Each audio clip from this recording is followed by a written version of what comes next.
پہلا سوال دل میں پیدا ہوتا ہے کہ اللہ تعالیٰ نے نماز جیسی چیز کا حکم کیوں دیا جسے روزانہ اور بار بار دہرانے کا حکم ہے؟ یہ حکم ہے جس میں تسلسل ہے، کسی اور حکم میں اتنا تسلسل نہیں ہے۔ اس کی حکمت کیا ہے؟ اگر ہم کسی چیز کی حکمت سمجھ لیں تو پھر اس طرف زیادہ رغبت ہوتی ہے۔ بعض لوگ دنیا میں ایسے ہوتے ہیں جو صرف اطاعت جانتے ہیں۔ جن لوگوں کی طبیعت میں خالی اطاعت ہے انہیں کسی حکمت کے سمجھنے کی ضرورت نہیں ہے، لیکن کیونکہ انسان بہرحال ایک سوچنے والی ہستی ہے اس وجہ سے حکمتیں بیان کرنا بھی ضروری ہے۔ اللہ تعالیٰ نے بھی قرآن شریف میں ہر قسم کی حکمت بتائی ہے، چنانچہ دل کے اندر نماز کی حکمت کا بھی سوال جی میں پیدا ہوتا ہے۔ پہلی چیز یہ سمجھنے کی ہے کہ انسان میں فی الجملہ سفلی اور علوی یعنی نیچی اور اونچی دو قوتیں ہیں۔ ویسے تو بہت سی قوتیں ہیں لیکن ایک عام تقسیم ہے اور صحیح ہے۔ بعض قوتیں نفس سے متعلق ہیں، جیسے دنیا کے کاموں سے متعلق ہوتی ہیں۔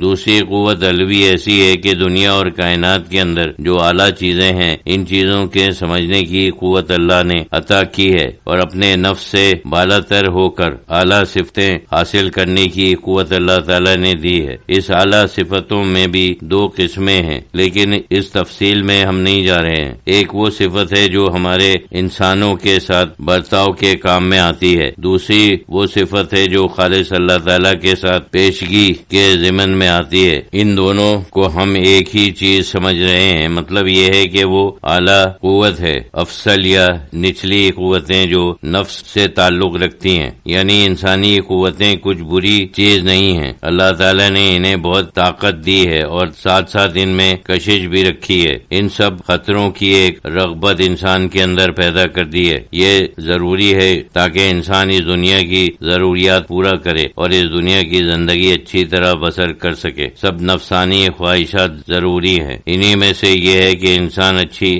جسمانی زندگی بسر کرنا چاہتا ہے، وہ اپنی جسمانی ضروریات پوری کرنا چاہتا ہے، وہ چاہتا ہے کہ اپنی حفاظت کر سکے اور چاہتا ہے کہ اپنے بال بچوں کی پرورش کر سکے اور وہ بھی ایک اچھے قسم کی زندگی بسر کرے، وغیرہ وغیرہ۔ یہ سب جو دنیاوی جھگڑے ہیں انہیں بیان کرنے کی ضرورت نہیں ہے، سب کو معلوم ہے۔ اللہ تعالیٰ نے نفسانی خواہش میں بڑی قوت دی ہے، ساتھ ساتھ اس خواہش کو پوری کرنے میں ایک قسم کی رغبت انسان کے اندر رکھی ہے۔ عام انسان کو سوائے ان چیزوں کے کچھ پتہ نہیں ہے، وہ اس میں مست ہو جاتا ہے، یعنی ایسی ایک رغبت ہے کہ انسان کلی طور پر اس میں مست بھی ہو سکتا ہے اور وہ سمجھتا ہے کہ میں خود کچھ پا رہا ہوں۔ ساتھ ساتھ جو کلی قوتیں ہیں یعنی روحانی اور اخلاقی قوتیں کہنا چاہیے، وہ ایسی قوتیں ہیں یا بدنی طور پر ایسی قوت ہے جو اس نفسانی قوت سے بھی زیادہ ہے، اس میں قوت بھی زیادہ ہے اور لطف اور کشش بھی زیادہ ہے۔ تو اپنی جگہ دو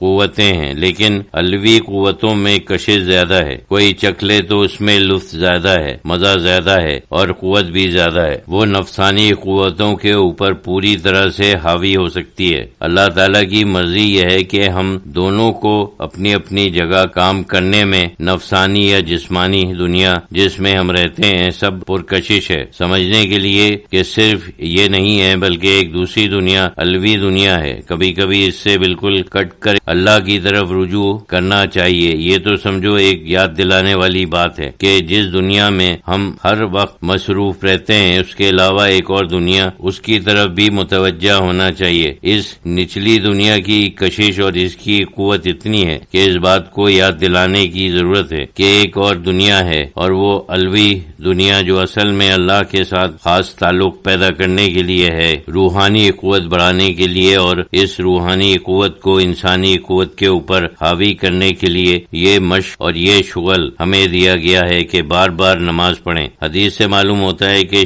شروع میں صرف دو نمازیں ہوتی تھیں، ایک صبح اور ایک شام۔ ویسے رسول کریم صلی اللہ علیہ وسلم کے ساتھ ایک گروہ تھا جو تہجد کے لیے رات کو اٹھتا تھا اور آپ کے ساتھ نمازیں اور لمبی لمبی قراتیں کرتا تھا۔ جب ہجرت کا وقت قریب تھا اس وقت یہ دو نمازیں 5 کر دی گئیں۔ اس سے معلوم ہوتا ہے کہ پہلے جو لوگ تھے ان کی روحانی قوتیں اتنی بیدار تھیں کہ ان کے لیے 2 نمازیں کافی تھیں، لیکن بعد کے لوگوں کی وہ حالت نہیں رہی۔ اسلام پہلے چند خواص کی چیز تھی، بعد میں عام ہو گیا۔ عام ہونے کی صورت میں بار بار اس چیز کو دہرانے کی ضرورت تھی کہ ہر وقت صرف ایک نفسانی دنیا میں مت رہو بلکہ بار بار اللہ کی طرف رجوع کرو، اس وجہ سے بار بار ادا کرنے کا حکم ہے۔